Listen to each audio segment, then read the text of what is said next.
Hello and welcome to the Florida Writer Podcast, a discussion about writing and other things. Recorded live at the 18th Annual Florida Writers Conference.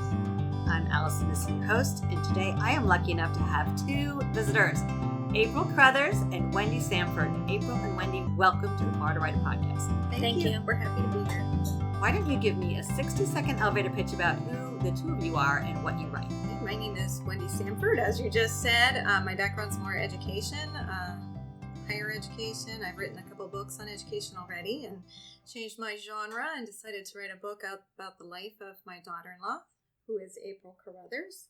And so do you want to say? She doesn't want to speak. I'll speak for her. She's almost college graduate with her associate's degree, has her own business, and had a pretty rough life to begin with and dug her way out. And so that's what we'll be talking about here. It sounds like you have a really interesting topic. Now, you're talking to your daughter-in-law. Is that challenging to work with someone you know? No, I don't think so, because I adore her. The challenging part probably was I'm a white middle-class human being, and that's how I grew up. I'm not ashamed of that. That's how I grew up. And so to meet April when my daughter first started dating her was a big blow for me. And so I've grown to love April and appreciate her, and especially since writing this book, to find out where she came from and where she is now is just admirable to me. So I loved working with her. Bloom where planted.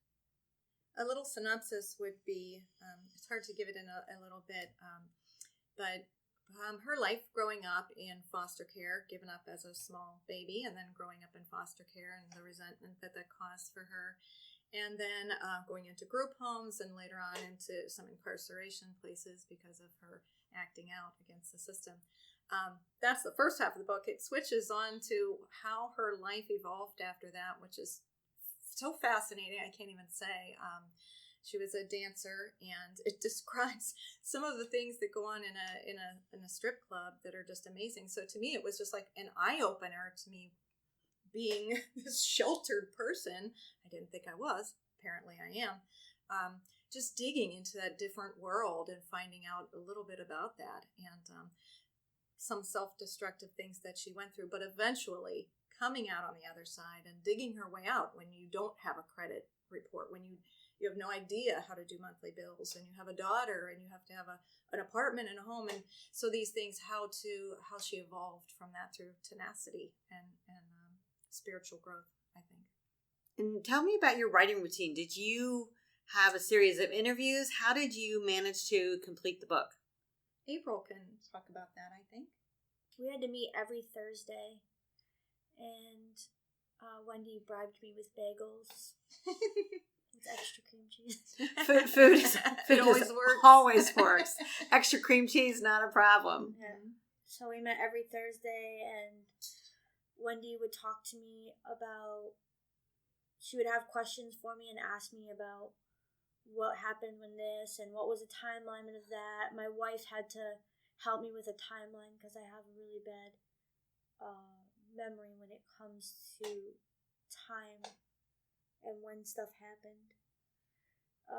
So yeah, we just did that every Thursday for like a year. Mm-hmm. And then I would write, and I'm writing the book, but I'm writing first person as though I was her.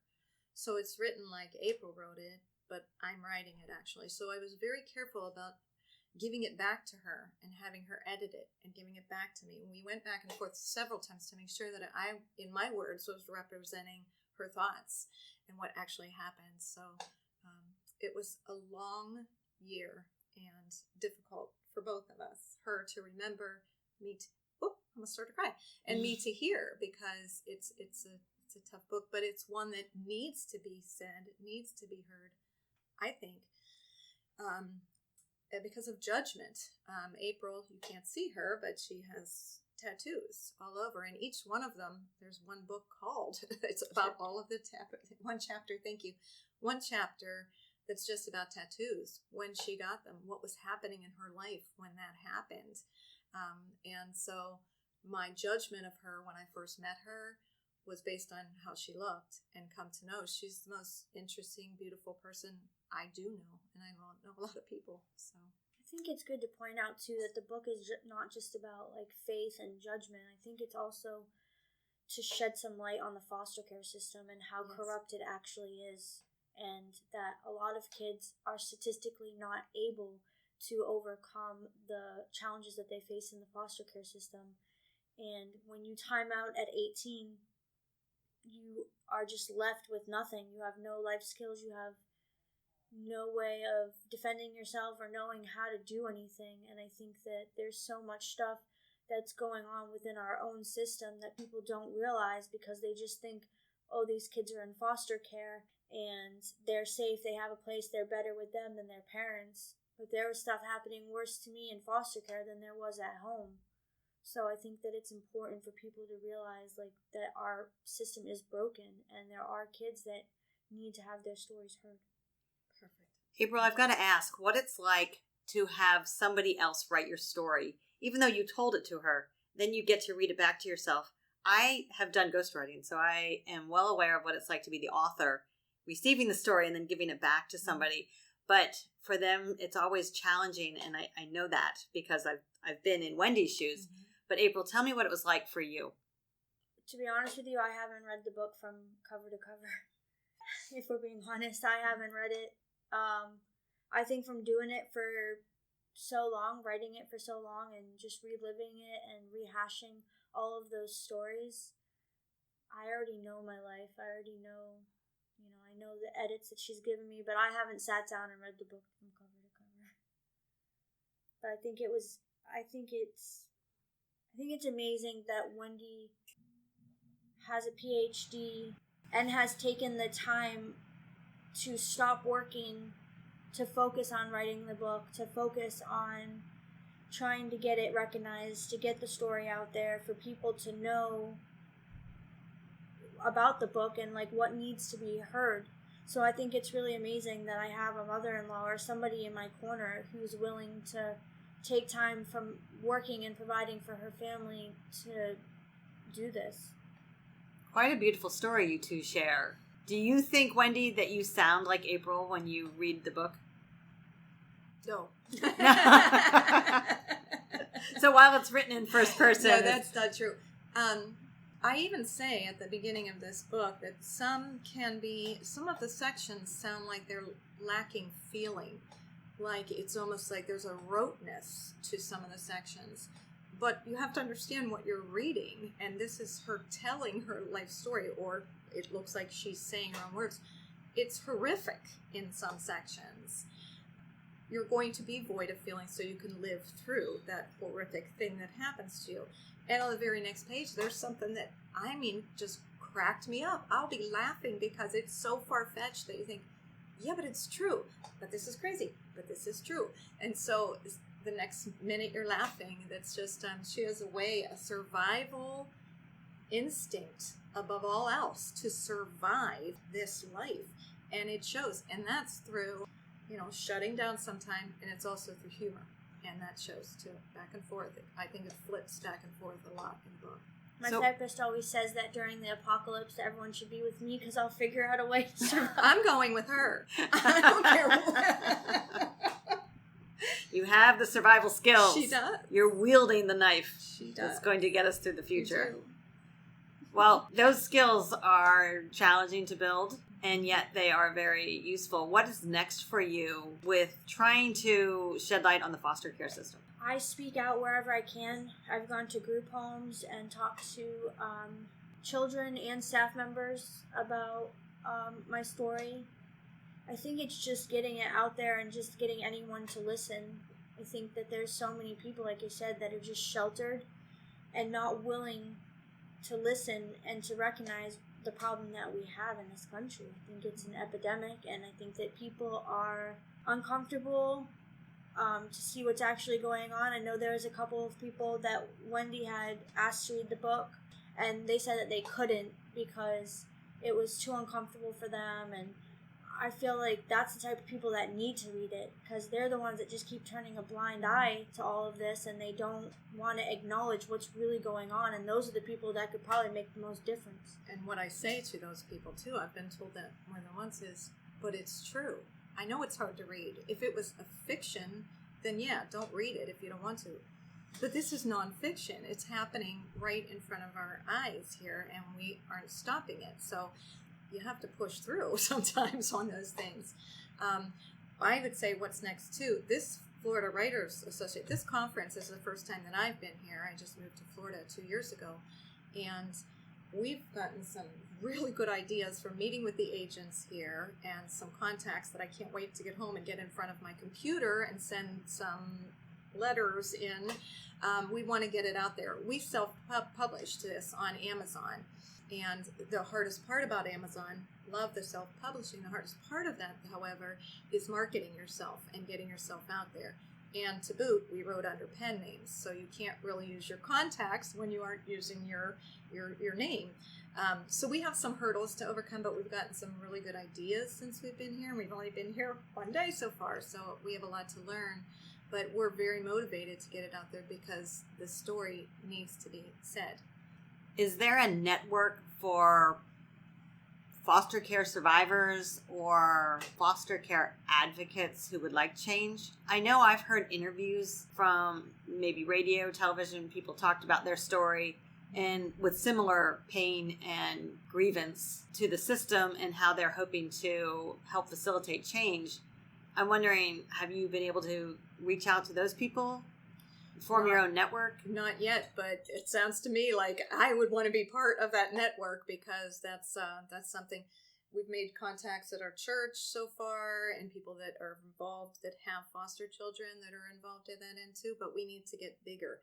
I think this just starting out, and especially, I mentioned I write books on education, so I'm definitely out of my genre. So it's a huge learning curve to try to market and to get us in the right spot to voice her voice and get it out there that you can dig your way out. You can get out of this. It's a lot of work, but it's definitely can be done. So, yeah, we're just looking for different platforms like this to help us grow.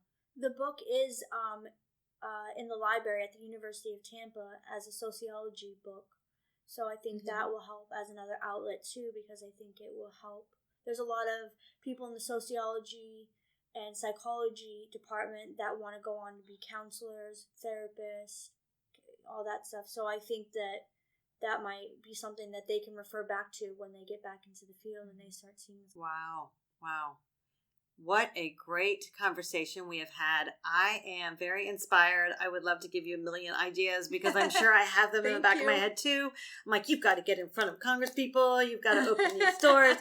But alas, I've always done things like that with the support of other people. And so I think finding that support is going to be where you start. And this book is what a platform to start with. Mm-hmm. Really, it's a big door opener. We're proud of it. I'm Thank you again for stopping by. Thank you. Wendy and April, how could people get in touch with you?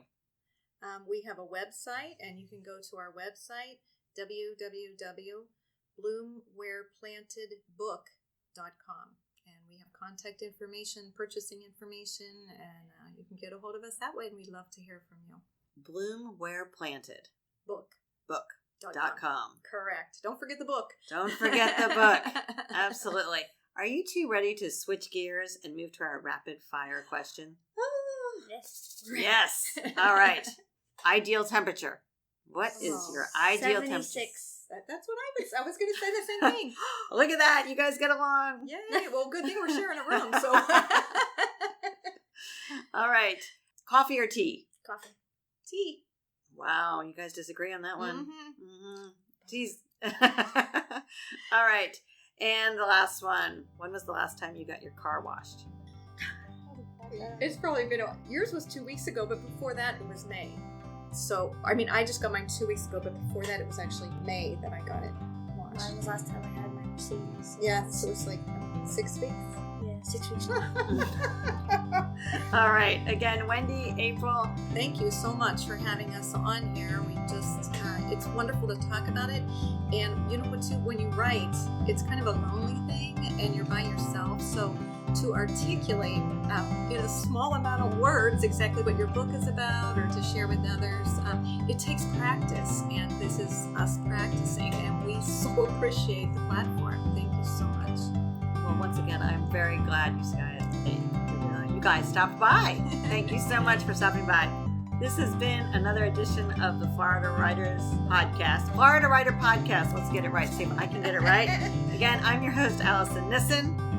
Everybody have a great day. Allison out. As an educator, Wendy Samford has a background in business and education, wrote her first book, Out of the Dark, A Direction for Change in Education, which led to a second book, Creating a Culture of Support for Teacher Leaders, A Vision for Change and Hope. Recently, she felt called to write a book about her daughter-in-law, her life growing up in the system of foster care, group homes, and lockup facilities. The book, Bloom Where Planted, by Winifred Grace and Ava McCarthy, both pseudonyms, is filled with sadness and humor, defeat and tenacity, neglect and perseverance. Bloom Where Planted won silver in published catch-all category and gold in the LGBTQ+ category in the 2019 Royal Palm Literary Awards. Discover more at bloomwhereplantedbook.com. For more information about the Florida Writers Association, visit us on the web at floridawriters.net.